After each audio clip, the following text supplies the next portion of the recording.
What is up, y'all? This is the RC Nerd, and in this video I'm going to be showing you how to rebuild the Traxxas 2.5 engine, and if you have it, the easy start for it. Now, this will also be pretty much the same process if you have a 3.3, so if you're wondering how to do that, stick with me because it'll be pretty similar, just a little bit larger parts. Anyway, if you remember, when I took this out of the truck, I already disconnected the easy start from the motor. If you still have the starter on the engine, with the easy start, you just have three 2mm screws you have to pull off the back. You just unscrew them and then just slides right off. Don't lose that one-way bearing. Keep that in the same position it is right now. And if you have the pull starter, same exact thing, except you have four 2mm screws. But still, you're going to have this one-way bearing in there as well, so don't lose it. Anyway, we can set the starter off to the side for now. We'll take care of that later. And we can go ahead and start working on the engine. Now, if you remember, I kept the muffler with the engine because sometimes these little couplers are kind of tricky to get off without ripping. I'm going to see if it just comes off easily, which it does. You can see that kind of slides right off even though it has a zip ties. Unfortunately, when I'm bashing, it can do that too. Sometimes these do just pop off and it makes a ton of noise and it's not really good for the engine, so you got to be kind of careful with that. If that happens to you, just shut off the engine and put this back on as fast as you can, because you don't want to end up leaning out the engine and destroying it. It actually relies on this muffler to send back pressure through the fuel tank in order to push fuel into the engine, which has the oil in it as well.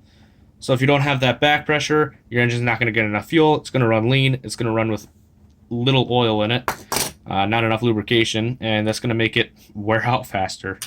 So just be careful of that.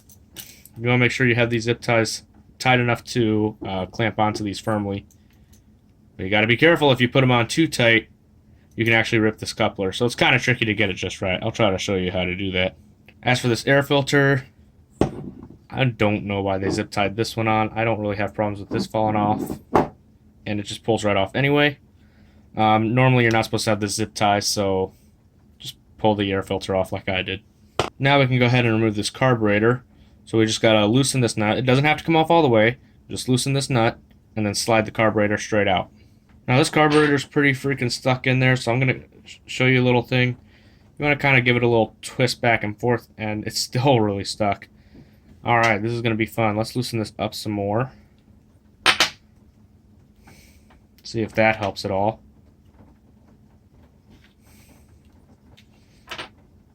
And this thing is really stuck, as you can see. I've never had a carburetor this badly stuck in place, guys. Yours should just slide out nicely. It shouldn't take all this, unless you've had this engine sitting forever like this one, or if you've just completely neglected it. But for most of you, this will just slide out perfectly. I'm going to see if I can figure out how to get this one unstuck. Alright guys, I finally got some movement out of mine. What I had to do, I really don't like this. First I was trying to use some pliers to twist it, which as you can see actually looks like it did a slight bit of damage there. Now that right there shouldn't hurt anything, but I got kind of lucky with that. But even with the pliers, I couldn't turn this thing. What I did was I just took a hammer and I just tapped oh so gently on the edge of this. And that seems to have got it moving a little bit, and as you can see, it now slides out. That is not supposed to be like that. That's ridiculous. If it's that tight, I wish you the best of luck. And the reason I don't like being this forceful with it is because these carburetors have like this composite plastic bodies, and they can break very, very easily if you're not careful. You could break them literally by over tightening some of these screws. So I'm gonna show you how to go through this carburetor because, well, it's definitely gonna need it. But you know, even if you have to tap on it with a hammer, I can't make guarantees that that's going to work every time. You might end up breaking the carburetor and needing a new carburetor body or just a new carburetor. So whatever you do, be as gentle as you can about it, because whatever you can do to be gentle with it is going to give you a better chance of not breaking it. And I think I got lucky with this one, but Yeah, I can't guarantee you'll be so lucky. Anyway, with that, we got a couple of seals here for the carburetor. This one actually looks a bit chewed. I don't know if that's going to be that bad. And then the one in the bottom, maybe kind of hard to see, but right in the middle there, it's got a little bit of nick out of it. Unless that's from the top one. That might actually be from the top one. So once again, we got lucky. Try your best not to get dirt in this engine. I'm going to clean this completely anyway, so it should be fine. But if you're only like taking off the carburetor or something like that, you know, try not to get dirt in it. And remember this little nut that I was talking about earlier? I did end up taking that all the way off to help me out just as much as possible. But again, you should be able to just back that off a couple turns and it'll work fine. Now the other thing I was interested in is if this engine would turn at all. You should be able to grab this flywheel and turn it over by hand. And this one is tight. I can turn it, but that's taking a lot of force. You can kind of see down in the carburetor opening that crank is in a different position. But that is gummed up badly. So there's a crank now. And now I'm getting a better look at it. It actually looks a little bit it looks like it might be a little bit tore up, so we're going to get a closer look at that and see what we got to do. Hopefully it's not too bad. Next thing I want to do is go ahead and get this glow plug out, because that should be pretty easy. You just have a glow plug wrench, and you'll need to pull that out. Just on screws. Okay, luckily the glow plug was not stuck in there on this one. Although that copper washer feels like it's stuck. You can see there's a copper washer that should be separate from it. Now, a lot of times you just gotta replace these glow plugs. They go bad quite often. The problem is they're kind of expensive, so you don't want to replace them more often than you have to. I'm not too concerned because this truck actually had a bunch of extra glow plugs with it. They got like 6 extra glow plugs, so they'll be set for a while with this truck. However, I'm still not going to throw away a good glow plug if I don't have to. So to test it, this isn't going to entirely tell me if it's good, but I got my glow igniter here. I'm just going to push the glow plug onto the glow igniter, and as you can see, it lights up nice bright orange, just glowing red hot, which is perfect. Again, that won't 100% tell you if this glow plug is actually completely good or not. We'll have to see if the engine stays running, because sometimes these do light up, but then once the engine starts, it just dies again because the glow plug can't stay hot enough. At any rate, for now it's lit up, so we'll keep using it. And if it's giving me problems later, then I'll change it. If you don't have this glow igniter, you can use your easy start as well. Just only plug in the blue wire to the glow plug, and then just touch the glow plug to the engine, or to the yellow wire if you have the whole harness out like this. And then just plug in your easy start, hit the button, and see if the glow plug lights up. It should light up all the same, unless there's something wrong with your easy start, which I've had that before. Anyway, with that glow plug out, we can go ahead and remove the header by removing these 2 screws. Okay, there's not really much to note with these things. Just make sure they're not like seriously dented. Small scratches and small dents won't hurt it too much, but if it's like seriously pinched or crimped or something, that can affect the engine's performance. So as long as it's not like folded in half or something, you're fine. There is a little bit of a seal on the engine, so make sure you don't lose that. Now we're going to go ahead and take off the engine head. Alright, I got the 5 screws and more dead bugs out of the head. So now this should just pull straight off. And of course it doesn't, because this engine's just been sitting too long, guys. But should be coming off. There we go. That is freaking tight. And as you can see, there's this sort of like copper gasket on the bottom, and that's just it's stuck. It's stuck. Oh no, it's not. All right, that can come off. Don't lose that. That's easy to lose. Put the head off to the side. You can see here's the piston. More trash. Nothing that concerns me yet. It's still tight, but it still turns. We can go ahead, and now is a good time to go ahead and take this engine mount off. There's 4 screws holding that in. Okay, with the engine mount off, we can go ahead and take off the clutch. So all we got to do is get a small flathead screwdriver and just pry off this E-clip. With that out of the way, we should just be able to slide the clutch right off. There's going to be a little Teflon washer, and there's going to be bearings, so don't lose any of that. Now with the clutch bell out of the way, we can get the clutch shoes off the flywheel. Those just pull straight off. Now with the clutch out of the way, we can go ahead and take off this back plate. That's just held in with 4 screws. Alright, just got the back plate off. It smells in here now. But with that out of the way, we can go ahead and push out our sleeve. And this is kind of tricky. What you're going to want to do is take a zip tie, feed it up into the exhaust port. Make sure your piston is in the down position like so. Bottom dead center, as they call it. Take your zip tie, push it up through the exhaust and in through the port in the cylinder. And then once you do that, you can take and turn the flywheel. I'm actually going to go ahead and get a glow plug wrench on this nut and turn it because it's so tight. The zip tie should push against the sleeve and push it out as you're turning. Make sure you don't go all the way up because then you won't be able to get the zip tie back out. So just go up a little bit, just enough to where you can get something under the sleeve and pull it out.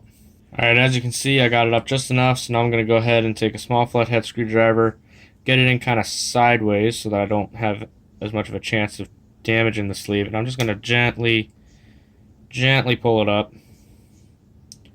You could also get like a pair of channel locks and try pulling it out with that. If you want, just whatever you do, be gentle with it because you don't want to scratch this up or mar it up too much. And now as you can see, that is out. And if I can get this sleeve out of an engine that's this badly just stuck together from all the old residue, I'm pretty sure you'll be able to figure out how to get your sleeve out of yours. It shouldn't be, again, unless it was sitting a very long time or heavily neglected, it should come out easier than that. But now what we can do is go ahead and get the piston out. And this gets kind of tricky. We're going to have to turn the piston to the top. Be careful not to push it the wrong way. Make sure it's coming straight up. Which is going to be tough because this piston is freaking stuck on the wrist pin. I can't get it to the head to turn the way I want. Okay, with the piston head straight. Can you tell I'm struggling?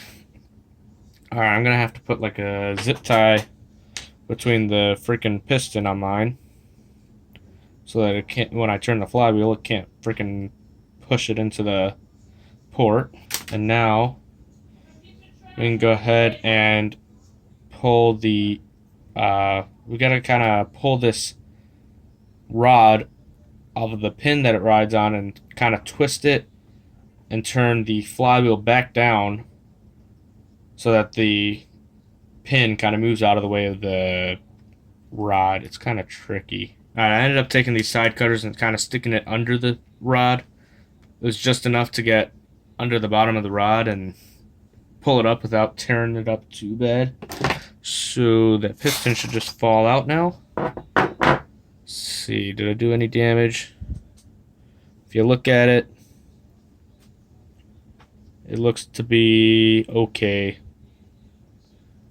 It does not look like it's going to be hurt from what I did. I don't think that's going to do anything to the engine. With that out, we can go ahead and use a pair of channel locks or robo grips, in my case, to hold the flywheel while unscrewing this nut. Alright, now that that nut's off, we got to get this flywheel off. And there's a few different ideas of how I've seen to do this. My favorite, take your channel locks, put it just around the edges of the flywheel like so.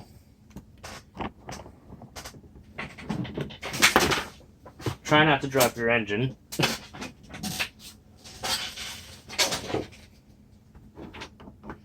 Now hopefully you can see where I'm going with this. We're going to put that just in the edges like so. And we want to gently tap on this. Don't hit it harder than you have to. If you want, you can put a bolt in there just to help keep this from getting mushroomed out. I'm just going to be gentle. I think it should be alright. I usually don't have problems with it. And be ready to catch the engine block because it's going to fall. Alright, I finally got that flywheel off. So now there's just this little collar that the flywheel sits on. We can take a small flathead screwdriver, and there's actually going to be a bit of an opening. It's really hard to see, but there is an opening there. So get your flathead screwdriver in there and just twist it just a little bit, just to open it up just a little bit. And, well, mine's just going to slide right off. Now comes the next fun part. For most of you, once again, you should just be able to push this straight out. It should just slide out effortlessly, but I'm going to have to go back to tapping on it, unfortunately, because I can already tell this is not going to just slide out. Nothing on this particular engine is just going to slide out. Alright, and that is out now. So now if yours is as tight as mine, and well, you might have the rear bearing come out with it, that is fine. You're going to have to either really clean that thing or just straight up replace it anyway. I'm probably going to opt to replace these because they're really gunked up, and I've had problems in the past where I tried to reuse the bearings. Actually, this front one, I think this front one is just straight up seized. Like, there's a very tiny bit of play back and forth, and then it's just stock. So yeah, I'm almost certainly putting in new bearings, which is going to get really fun really fast. To do that, we're going to have to heat up this engine block. So at this point we can go at this point we can go ahead and remove that nut the rest of the way. I'm just going to get a screwdriver to hold this still. I can just slide this sort of rod straight out the other side of the block. Put the nut back on the end of it just to keep them together. Then you want to make sure you get all your seals off. If you have like a little pick, that's a good idea. If not, very carefully use the smallest screwdriver you've got. And just try to get it under the lip of the seal. Well, this is being tough. It's just wanting to grab the seal, so I'm going to have to spend some quality time getting this one out. And then this one for the frickin' carburetor is going to be even worse. Alright, well, I managed to get all the seals out without tearing them up too bad. And it should be good enough. Now comes the fun part. We're going to heat up this engine block so that we can knock out the bearings. The rear one should be... they're both kind of tricky, actually. Basically what we're going to do is, if you have a heat gun, you can use that. Just heat up right around where the bearings are at, and then tap the engine, preferably against a piece of wood. If you don't have a piece of wood, you could tap it on the ground. Just be kind of careful not to scrape it up too much. Just go ahead and tap it on the back until that bearing comes out, that back bearing. For the front one, once you heat that up, you should be able to take something like your glow plug wrench or just a socket that kind of fits around there. Apparently my glow plug wrench doesn't fit. So I'll probably just end up using pliers or something. Or you could just try and, once again, tap it. It should come out. If you're keeping these bearings, be kind of gentle with them. You don't want to tear them up too much. In my case, I think I'm going to end up replacing these bearings because they're pretty freaking bad, and I'm pretty sure I have better ones. Again, I've had problems with reusing bearings this bad in the past. I had one explode on me, engine leak fuel like crazy, didn't realize it, and it kept running lean, and ended up pretty much destroying the engine. So if they're stuck like this, or, you know, in the case of my front one, basically completely seized, I would just replace them. It's like $10. Go on eBay, get some from like Fast Eddie, ceramic bearings for these, and it'll be much better. I think they label it as 3.3 engine bearings. You'll be able to find it. In fact, I might even put a link down below, so check there in case I have it there. Anyway, for me, I've got bearings from other engines that I've rebuilt, so I'm going to use those. I trust them enough at this point, and if it has problems in the future, I can deal with it then when it comes up. For now, I'm going to focus on getting these out. Alright, I got the bearings out of the engine block, so now we can go ahead and clean everything. For the block and the head, I'm going to probably use dish soap and warm water. Just be mindful of getting it inside the block. You might want to avoid getting the inside wet if you can. If you do get it wet, just make sure you take a microfiber towel or some sort of a rag and just dry it off right away, because you don't want to have any rust. And as you can see, it's already got some rust in the bottom. It's not perfect, but it'll be alright. It actually looks like it'll wash off pretty easy. So yeah, just make sure you keep that dry afterwards. As for the rest of the internals, stuff like the piston and sleeve, I would just use rubbing alcohol or WD-40, crank, back plate. So we're going to clean all that up. If you're going to clean and reuse your bearings, again, just WD-40 or rubbing alcohol and a rag and just clean them up. And these ones I'm not going to reuse because, well, hopefully you can kind of see that this is like, this front bearing is only moving a little bit, and this rear bearing is, it will move, but it's very stiff. These bearings are just not in good condition, so I'm going to chuck them and replace them. I have 2 more bearings over here already, but I'm going to go ahead and wash everything up first, and then I'll show you how to do all that. Alright, now as you're cleaning, you might notice that your piston and rod are actually 2 separate pieces. Now, if this is moving freely, I would literally put like a drop of after run oil or a little spritz of WD-40 down into the inside of the piston head there. Just leave it alone. There's some small pieces. It would be a really big pain to get this apart. In my case, this is very stiff, very sticky. So, luckily you guys are going to get to see this pain. So let's get to it. Now, I did just find something. When I grabbed this piston, there's a little piece here that was bent and broke off. Technically, that should make this piston completely useless. Yeah, that's pretty frustrating. I don't know when or how this happened. I didn't see if it was like this when it came out of the truck or not. It's so frustrating, guys. I know I have another 2.5 engine, but that one also has a bad piston, worse than this. And given where it's at, I believe this little notch in the piston head has something to do with either exhaust or something. I think it's basically like works like a valve. Yeah, I don't know what I'm gonna do. I don't know what else I can do besides basically to just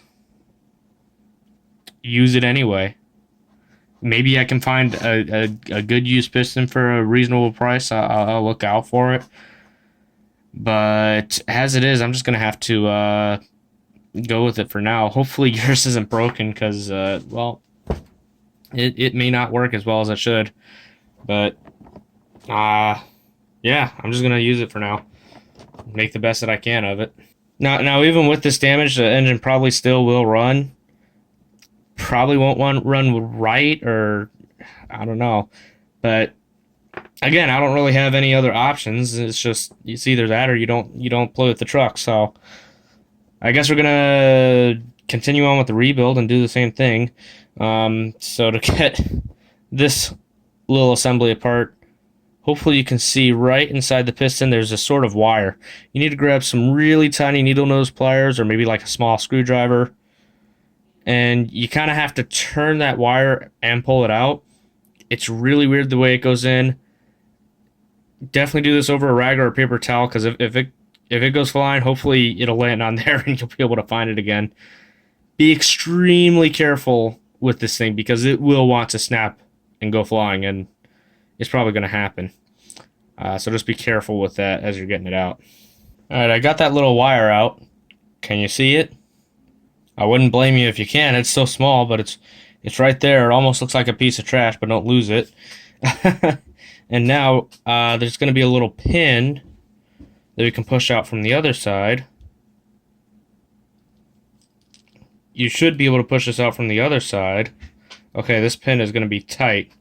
That doesn't surprise me, given that this is very tight, so we're going to have to kind of just get a little bit forceful with this.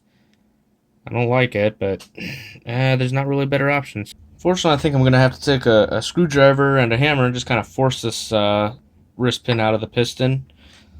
I'm going to be as gentle as I can about it, and hopefully it will come out without doing more damage. Okay, and I managed to get the piston and rod separated, so hopefully it's not that hard for you guys. But tapping it out with the screwdriver and hammer did work. Again, just being very gentle with it. Once it came out enough, I was able to just kind of push the entire piston down onto the screwdriver while wiggling the rod back and forth, and that pushed it the rest of the way out because it was loose enough by then. So now we can go ahead and clean this up and get on with reassembly. Alright, now that all of that is completely cleaned up, can finally start putting the engine back together. So we're going to want to grab our after run oil. Luckily they had some with this truck, so that's convenient. If not, I do have my own. I don't know how old this stuff is, so not sure if it's going to be the best protection, but it only has to lubricate the engine momentarily. Once it gets started, the nitro fuel will lubricate it. So anyway, we can go ahead and take our rod, slide it back into the piston. Now there is, I don't know if I'm going to be able to show this on camera very well, but right in the top of the rod there is a little hole for lubrication to the wrist pin. So I want to be mindful of where you put that. I didn't say I know which way to put it. We're going to go ahead and take a little bit of our after run oil and we can put a dab on our wrist pin. And then we want to slide it in so that the closed part of the wrist pin, you'll notice that part's closed, and the other side is hollow. We want the sort of closed part of the wrist pin to go in through the side of the piston with the cutout. And we'll slide that straight through. Make sure you get your rod lined all the way up. Push this through. And now, it really should still be better than that, but I cleaned all this up as much as I could, and, well, it's just going to have to do the rest on its own. Now with that, you have to get this tiny little wire, sort of spring, retainer, whatever it is. We gotta kind of like turn and twist it and pop it back into place. That's very tricky to do, so I'll be back once that's in. Alright, well, I've managed to get that little wire spring sat back in its groove. Like I said, not easy, but I got it. And in doing that, this rod seems to have magically freed itself up some more. I guess the after run oil is kind of working its way into it and freeing it up, so that's good. But now comes probably the most important part of this entire rebuild. We got to make sure that this piston and sleeve is going to create compression. If it doesn't, it's useless. Take a little bit of after run oil, go ahead and drip that into your sleeve or on your piston, doesn't matter, as long as you got lubrication. Put some on the piston too, you can do both. And I want to take this piston, push it into the sleeve, make sure it's lubricated. You don't want to do this dry. This is kind of not fitting very well. I wonder if that damage is making it difficult. But it should be able to push up into the sleeve. It should go most of the way to the top, but as you can see, it's getting very difficult to push once it gets to the top, which is good. If it goes straight through, if it doesn't get stuck at the top, then it's worn out, and you're not going to be able to build compression with this, which is unfortunate. Now, I might have got this a little too tight, so now I got to figure out how to push this back out. So yeah, as you can see, this piston gets stuck pretty quickly in the sleeve, which means it should build a lot of compression. I think even with the damaged piston, we're going to get a ton of compression out of this. Now, real quickly, let me just address something. For anyone that's wondering if I have any plans on replacing this piston at all, nope, Not whatsoever. The only way I would even consider replacing a piston in this particular engine is if I had a good used one lying around, or could get a good used one cheap enough, which just doesn't happen. The reason I'm not going to replace it is because to get this piston, you have to buy the piston and a sleeve as a set. That right there is $70. Okay? The entire engine, brand new, including the carburetor with it, that's about $95 right now. I'll leave links down below if you guys are interested. But, you know, you're trying to save $25 on rebuilding this engine, and then by the time you consider you're probably putting in new bearings is about $10 to $15. Any other wear on this engine, you know, if you have to replace if the carburetor's bad, you know, there's a good enough chance there's a crack in the carburetor body, or something's clogged up, or it just needs maintenance. You know, you're in it just for the piston and sleeve and bearings is already like $80, $85. So if anything else ends up being broken, you're already spending just as much rebuilding this engine as it would have cost for a brand new one. So for that reason, it's not worth putting a piston and sleeve in it. That's why I'm just going to run this one and hope it works. There's some engines where maybe it is worth it to put in a new piston and sleeve, but the 2.5 is not one of them.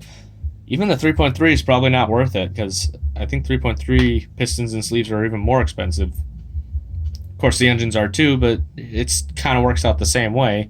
By the time you do piston, sleeve, bearings, and who knows what else, it's just not worth it. Speaking of which, this rod is one other thing you want to take a close look at, because sometimes you get a little bit of play in the bushing. So we'll take our crank, lubricate this little pin where the rod sits on, and let's just see if there's any noticeable wear. You'd want to look for any kind of side-to-side play, or if you can kind of wiggle this back and forth. To be honest, this feels pretty tight. I'm impressed with how tight that feels. It may be easier to tell once you get it in the engine, once it's fully reassembled, but I cannot find... There's really no slop in this, guys. That part should be fine. So really the only thing that I'm concerned about at all is that small bit of damage to the piston. And at this point, I'm minimally concerned about it, because I think the rest of the engine is going to be in good enough condition that it'll still run. Hopefully we can tune it to run well enough. But anyway, that's enough talking about that. Let's go ahead and get to installing the bearings back into the block.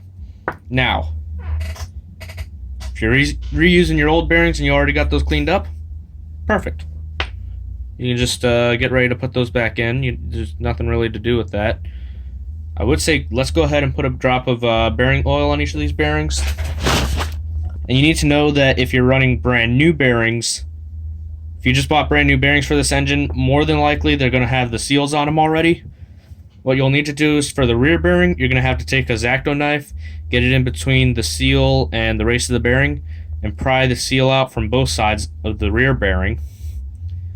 And then for the front bearing, you want to pull out the seal from just one side of the bearing, but leave one of the rubber seals in. That's going to be on the front of the engine.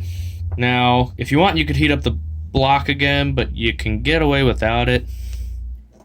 What I'm going to do is take a piece of wood, lay it across this bearing, and then take a hammer and just gently tap that into place. Make sure it seats down evenly, because if it's not even, if it gets a little bit lopsided or wonky, it's going to make it really hard to get it in properly, and that would be bad. But as long as you can keep it even, it should be able to tap right into place.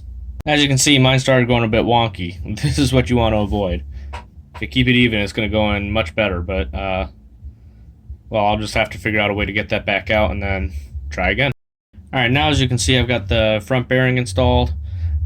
It's flush, and if you're wondering if you have to use that piece of wood to install it, yes, definitely. What that's going to do is it's going to distribute the force of you hammering on the bearing so that it hammers the whole bearing in evenly. If you try to hammer just on the bearing, you could end up damaging it. You could push this race out. all kinds of bad things. You don't want to end up damaging the bearing, so just use that block of wood on top. But now that that's done, we can go ahead and install our rear bearing. And we're actually going to use a crankshaft for this. So go ahead and slide the bearing onto the crankshaft all the way. What that's going to do is that's going to help make it even. Now we can slide the crankshaft into the engine block. Just push it in as far as you can. And now this part gets clever. We're going to actually press this bearing in using the flywheel and flywheel nut. So grab the little collar for the flywheel and go ahead and slide that on, and slide on the flywheel. And now we can take our nut, start threading that on. Then we can just hold this flywheel while threading on that nut. And once we thread that nut on all the way, it's just going to pull the crank forward and seat that bearing for us nice and evenly and perfectly. So I'll be back once that's seated. Alright, now as you can see, that nut is threaded in all the way. If you want to check this, you can. Just take that nut and flywheel back off. And then we can go ahead and push the crank out. And if you take a look at that bearing, you can see it's pushed all the way into place. Nice and flush against the block. It's seated exactly where it should be, which is good. So now that we've confirmed that's back into place, we can just slide our crank right back in. If we spin it, we can feel the bearings are nice and smooth, just like they should be. So there should be no concerns with that. With all that in place, we can go ahead and start reinstalling our piston and sleeve. So what you want to do, take your piston, make sure it's still got a little bit of afterburn oil on it. You can put a little more if you need to. It's not going to hurt it. And now you want to put this notch in the piston towards the front of the engine. Just kind of drop it into place. You want to make sure that notch faces the carburetor though. And now we're going to kind of turn this crank and get that rod seated back onto the pin on the crank. You might want to use some pliers or maybe a small screwdriver to help you get it lined up. And once you do get it lined up, it should kind of just drop into place. Alright, well, that took a lot of finagling, but I finally got it back into place. It's actually the most difficult time I've ever had getting one of these 2.5 rods back into the crank. Or for any Traxxas engine I've rebuilt, for that matter. But anyway, that's in place now. So we can go ahead and take our sleeve. We're going to want to put a little lubrication on the outside of it. And then what we need to do is, there's going to be this little notch on the side, right where my fingernail is. And that needs to line up with this little peg sticking out of the engine block. So put your piston all the way up. And then get the notch lined up with the peg as closely as you can. So it should be something similar to that. And then use a finger towards the bottom of the piston to try to hold it up by pushing on the rod. And then just use your other hand to push the sleeve into place. Once it's most of the way in like that, the piston should be fine. Don't have to hold that the whole time. What I will have to do is get this sleeve to turn a little bit. And it's not wanting to do that, so I'll just take a screwdriver, put it under the lip over here, so I can gently pull the sleeve back up. Shouldn't need to come out too far, just enough that you can turn it and it's pushed back down. Oh, there we go. Just get it out just far enough that you can turn it a little bit. Make sure that notch gets lined up properly. And then seat it all the way down. Just like that. Perfect. And wow, this pinch on this thing is actually so tight that the piston, when I try to turn it, is going to want to push this sleeve out of place. But once we put it back together, that's not going to be an issue. Now what we can do is, let's go ahead and put on the back plate. That's easy enough. So take your back plate, make sure it's got the rubber O-ring on it. Then we got to take a little starter shaft, slide that back through the bushing and the back plate. And now you're going to see these two sort of notches on top, and those need to go towards the top of the engine. So go ahead and put that into place. And as you're doing this, you got to make sure you line up the little notches on your starter shaft with the peg on the crank. There we go. Now we can reinstall the 4 screws that hold that down. And now that we've got the back plate reinstalled, we can go ahead and put the engine back on the engine mount. And now there should be 4 screws that hold this in place. Take those screws, and I don't care if you installed this and had to take it back out like 10 seconds ago. You still got to do this every single time. This is super important. Take those screws, grab your paper towel and rubbing alcohol, clean off those screws really well, and then thread lock them every time they come out. Even if you just did this 10 seconds ago, I don't care. Every single time it comes out, you got to do this. These screws really like to back out, and then when you're bashing, you land upside down or something, it's gonna only have like 2 screws holding it in, and it can break off these ears on the engine really easily. It's happened to me a ton of times. Not a ton, a couple of times though. Enough that I know it'll happen. So, yeah, make sure you clean and thread lock these every time. Alright, now that the engine's back on the mount, we can go ahead and reinstall our head. So make sure you have the copper shim on the bottom of the head, like so. And then believe it or not, this head's only going to fit back in one way. As you can see, it's got these cutouts for the screwdriver on the sides, so those need to line up with the ones on the engine block. There's also a 5-star bolt pattern, which is going to line up with the bolt pattern on the engine. So as you can see, we want to make sure that the hole that is right in the middle of this thicker part here goes towards the front. If you don't line it up just like that, it's not going to work. And as you can see, that shim just wanted to fall off. So I'm going to try and put a little bit of afterrun oil on it. Just a dab around the edges of it. See if that'll help kind of seal it against the head. And that's much better. So let's go ahead and line it up once again. Stick it in. And then we want to reinstall our 5 screws that hold the head into the block. And when you torque these, you want to make sure you screw them down in a star-shaped pattern. Do each one up just a little bit. Get it most of the way in there. Alright, all of those are torqued down, so we can go ahead and reinstall our glow plug. Now, we already tested, and we saw that this one will light up, so hopefully it'll work. If not, we can replace it easy enough. But for now, we just want to make sure we have our copper washer for it. And there is sort of a indent on one side. You want to put that indent towards the glow plug. And then we can grab our glow plug wrench and then just screw the glow plug back into the head. Alright, got that snug down into place. So now let's go ahead and reinstall the carburetor. I'm going to take our 2 seals from before. And I have one that's slightly larger than the other. It needs to go towards the bottom. I think mine does have a slight bit of damage on it. Yeah, it looks like one part is ever so slightly ripped. You should really replace that. But I'm not going to. You can use a carburetor to kind of just push it into place. Hopefully evenly. And I think it just broke in half. So now I definitely got to do something about it. Can't ignore that, can I? Alright, I was able to dig up a good enough replacement and seat that down in there. When you're using the carburetor to push it in, just be extremely gentle because, well, you don't want to break it like what I just did.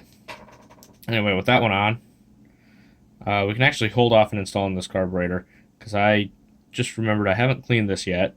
So we'll go through that. What we can install is our exhaust manifold. So grab our seal for the back of that. Should just slide into place real easy. And then we want to make sure it's mounted to where the exhaust manifold will come up, down, and around to the right side of the engine, because that's where the exhaust is going to mount up on the S-maxx. And then we can just screw our exhaust bolts into place. It's only 2 of them. Alright, now if you haven't already, we can go ahead and reinstall our flywheel. So once again, just take your little collar, slide that into place, take the flywheel, slide that on, grab your nut, screw it all the way down,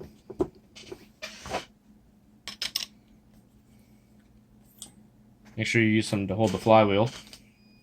Make it a lot easier on you. And you want to make sure that nut is tight, guys. Not want that backing off. Alright, that's on there very tight now. Man, if I give this a little turn.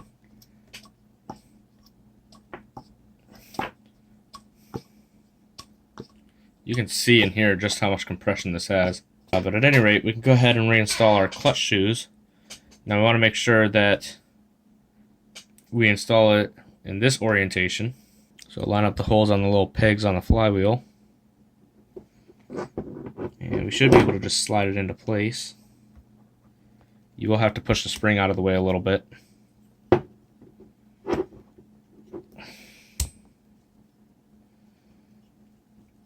There we go. I'll take our clutch bell. We'll put one bearing in the back,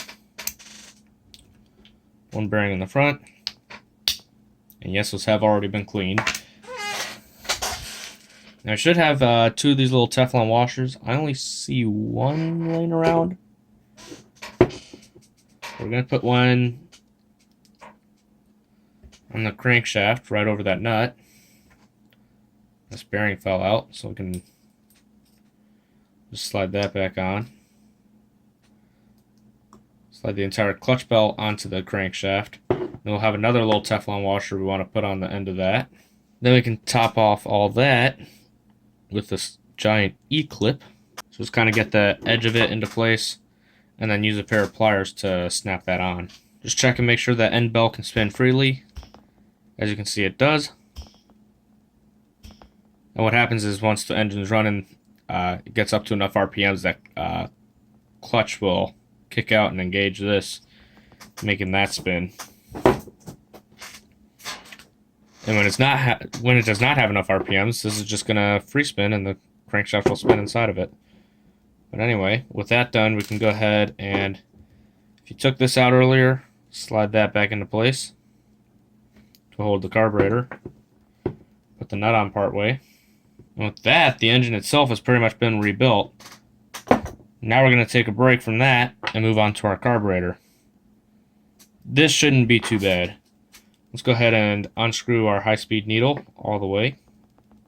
Don't worry about what settings these are at unless you know you have it tuned right. If you have it tuned perfectly already, then go ahead and screw the needle in all the way and count how many turns you screwed it in, and then take it out. And if you keep notes on how many turns you screwed it in, then when you go to reassemble the carburetor, you'll know what settings to put it back at. In this case, I'm not worried about any of that because I don't know what the settings are or if they're right or not. I'm just going to take it apart and then I'll reset it to factory settings and I can tune it from there. Now once we get the high-speed needle out, we can go ahead and take out the low-speed needle. Just unscrews as well.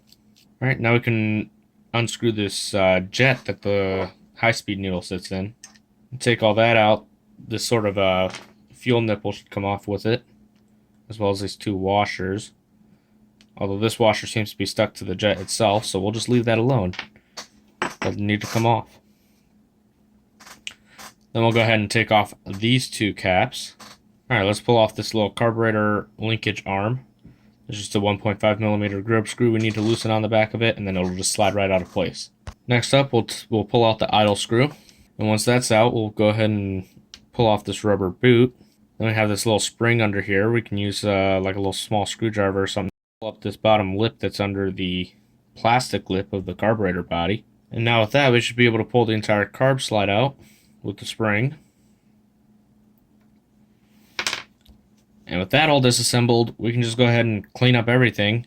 You want to check your seals, make sure they're not damaged. I'm pretty confident that these are going to be fine.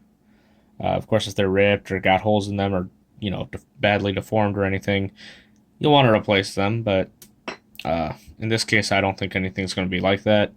There will be a couple of O-rings on each of your needles. You want to make sure that the little fuel nipple here and your jet is very clean, because if those are clogged up at all, fuel's not going to be able to feed into the carburetor, and that would be bad. Also make sure that each little hole and passageway in the carburetor body is also completely clear of any dirt and debris. You can take like a small paper clip or even just some air compressor or canned air and just blow out all the holes, or if you're using a paper clip, just poke them out. Make sure there's nothing in the way of anything. You want to make sure fuel flows through the carburetor as nicely as possible. So I'll be back once I get everything cleaned up.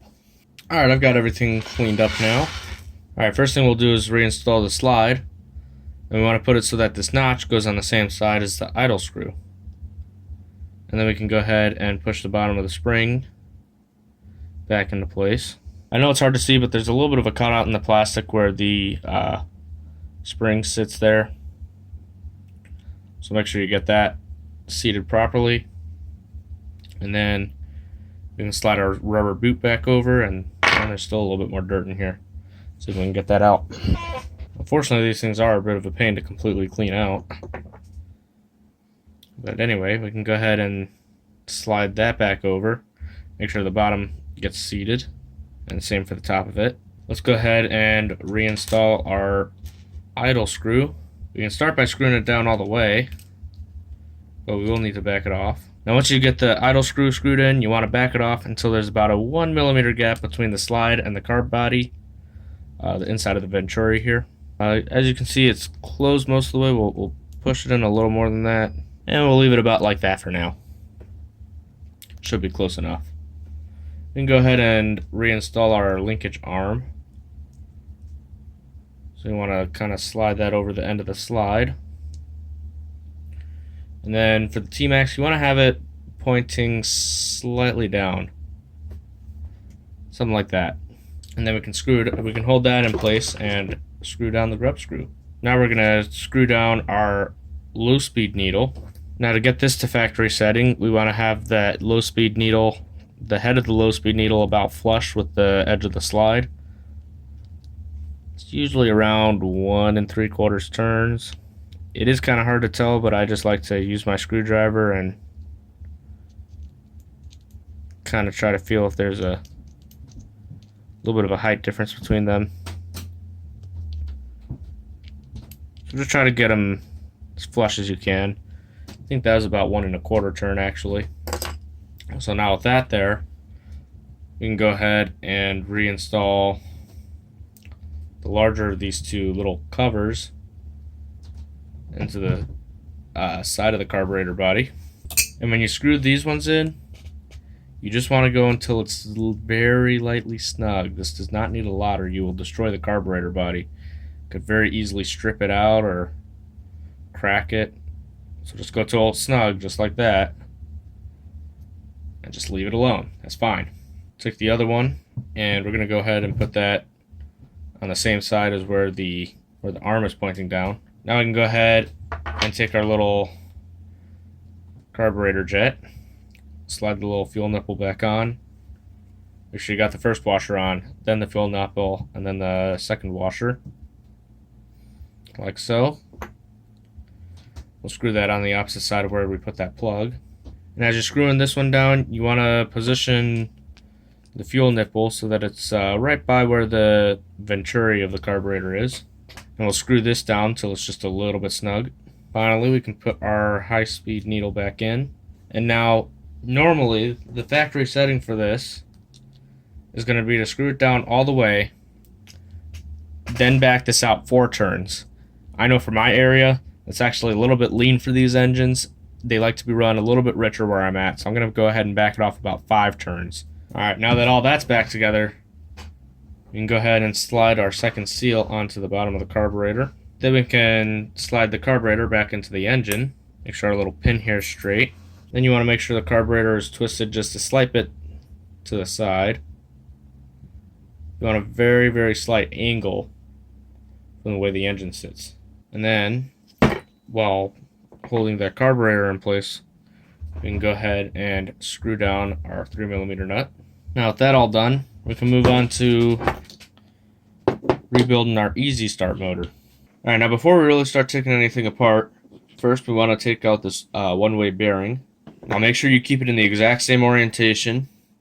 Don't try to clean it, don't try to oil it, don't do anything with this. Just set it aside the same way it came out, and leave it alone. These bearings are meant to lock up and grab in one direction and then spin freely in the other direction. If you clean it the wrong way, or get the wrong kind of oil in it, it can make it slip and it will be useless. So don't mess with it. Just leave it alone. Alright, now we can get the rest of the easy start apart. So there's 3 screws around the motor that we got to remove. Alright, now we can separate the 2 halves of the starter box. Let's go ahead and pull our gears out. Just be careful to remember which way they are coming out so that we'll know how to put it back together. To be honest, everything in here already looks pretty good. This grease is not that old, okay?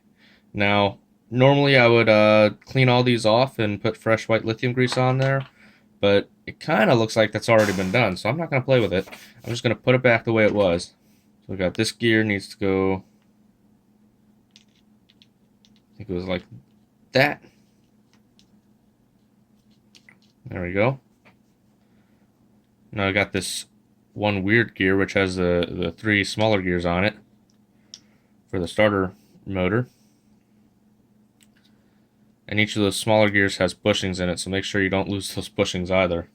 And it may actually be easier to put this one down in here.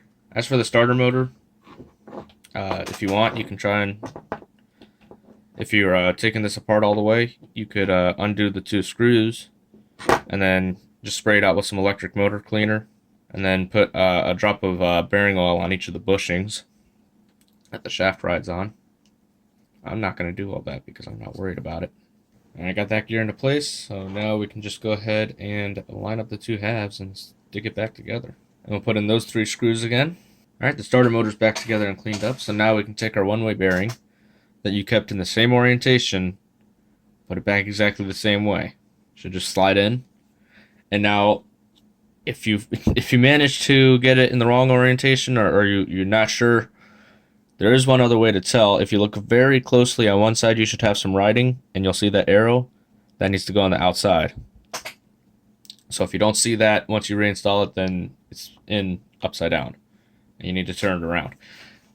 But anyway, with that back into place, we can go back to our engine.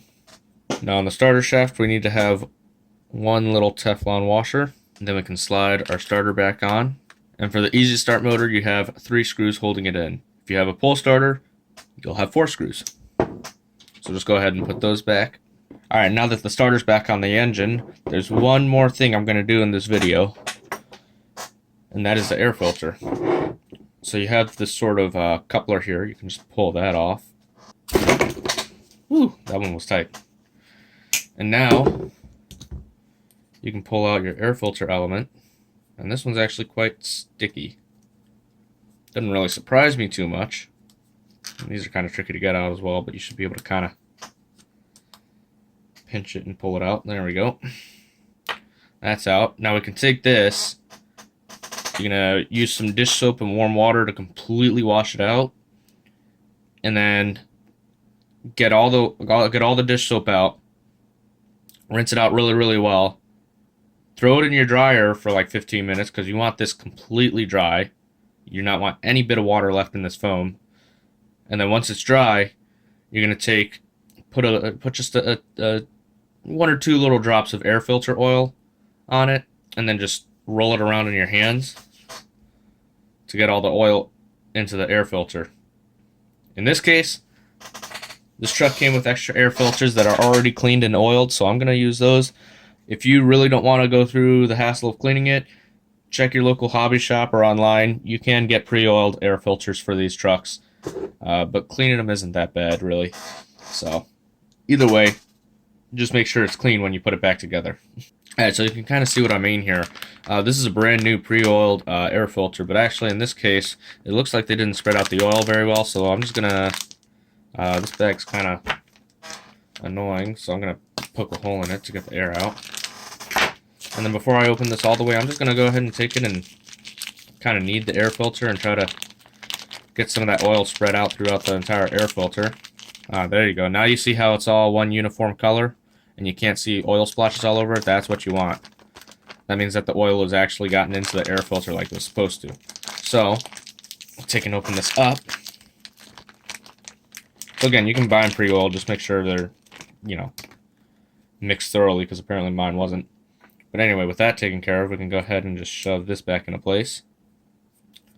The other thing you notice is that this air filter is much brighter color and much more of a cylindrical shape than the old one. This one, you know, it's just kind of been in there a while. It's kind of gotten worn out.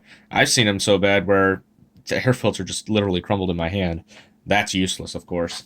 But at any rate, with that taken care of, we'll just reattach our little coupler. Just kind of, once again, squeeze it and shove it back in. Should go. There we go. And then just stick that over the end of your carburetor. If you remember, for some reason the previous owner had a zip tie on this, but you really are not supposed to need that. This should just stay on by itself, because you don't want to make it harder to work on later if you need to. So, with that taken care of, that is the whole engine rebuilt.